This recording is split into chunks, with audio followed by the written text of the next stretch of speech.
Seperti yang kita saksikan Ibu Bapak, sampai hari ini media sosial masih membanjiri masalah tuntutan mereka agar Gus Yakut ini dicopot dari jabatannya. Mereka menganggap Gus Yakut ini sudah menistakan agama. Sehingga mereka jangan salah paham. Sehingga mereka menuntut agar Gus Yakut ini dicopot dari jabatannya karena dianggap menistakan agama. Bagi PA, Persatuan Alumni 212, adanya kasus yang terjadi di Gus Yakut ini adalah peluang emas. Bagi 212, kasus Gus Yakut ini adalah peluang emas, kesempatan yang baik untuk menurunkan reputasi kiai di hadapan warganya, untuk menurunkan kepercayaan warga terhadap ulama NU. Karena apa? Karena mereka mempunyai anggapan apabila jamaah NU sudah tidak percaya dengan kiai NU, maka berarti pada saat itu NU sudah pecah, mulai pecah. Kalau sudah NU pecah, maka dapat dipastikan Islam pun pecah, karena kekuatan Islam terletak pada NU. Kalau sudah Islam pecah, maka dapat dipastikan Indonesia pun pecah, karena populasi Islam di Indonesia merupakan jumlah terbanyak. Bila Islam pecah, berarti Indonesia pecah. Bila Indonesia pecah, maka pada saat itulah kita atau mereka dengan mudahnya merubah ideologi sebuah bangsa. Asumsi ini yang dipegang, ini kesempatan.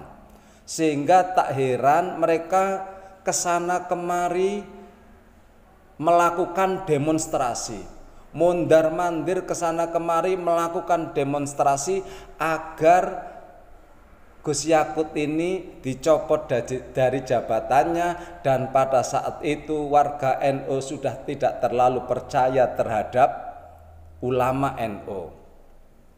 Ini asumsi mereka. Namun Ibu Bapak sekalian, cita-cita mereka, ambisi mereka, Allah tunjukkan kelemahan mereka sendiri. Mereka terpental, mereka ternodai dengan sholat yang dilakukan oleh PA 212. Sehingga kami pun teringat makalah man hafara hufratan waqa'a biha, man hafara hufratan waqi'a biha. Barang siapa yang membuat lubang, pasti yang membuat akan masuk di dalamnya. Mereka bermaksud untuk membuat lubang agar Gus Yakut jatuh di dalamnya. Allah membalikkan, justru yang membuat lubang dia masuk di dalamnya lewat kesalahan di dalam sholat berjamaah yang amburadul itu. Seperti yang kita saksikan di media sosial yang cukup viral.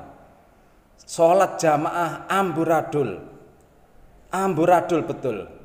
Mana ada sholat jamaah imamnya dua, satu di depan, satu di belakang. Mana ada imam sholat tetapi tidak ikut sholat. Mana ada sholat yang menambah rukuk dan lain sebagainya. Kesimpulan, sholat yang dilakukan oleh PA 212 amburadul. Ini adalah pelajaran bagi mereka supaya jangan mudah membuat lubang agar tidak masuk di dalamnya. Inginnya, sekali lagi, inginnya memasukkan Gus Yakut di lubang itu, ternyata yang melubangi, yang membuat lubang justru masuk duluan lewat sholat yang amburadul itu. Ibu bapak, kalau kita masih ingat ya, memori kita 2 tahun yang lalu pun sama dengan kemarin itu. 2 tahun yang lalu juga sholat subuh berjamaah dilakukan oleh 212, juga amburadul. Pada saat itu juga amburadul. Bagaimana tidak amburadul? Imam sholat di tengah, tidak di depan. Sholat jamaahnya, makmumnya di tribun. Mana mungkin bisa ruku, bisa sujud kalau sholat di tribun? Iya kan? Ada yang tidak menghadap kiblat. Nah, malum saja tribun itu bunder, otomatis ada yang menghadap ke timur, ke barat, ke selatan, ke utara. Mana mungkin ada ajaran sholat semacam itu? Sehingga lewat itulah diingatkan oleh Allah, jangan mudah membuat lubang agar orang lain masuk di dalamnya.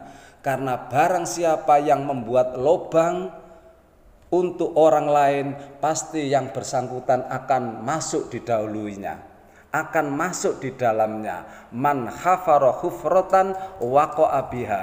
Barang siapa yang membuat lubang, pasti dia akan masuk di dalamnya. Fakta membuktikan kemarin itu para hadirin, sholatnya amburadul. Allah masih mengingatkan sekali lagi agar mereka tidak mudah memasukkan orang dalam lubang tersebut.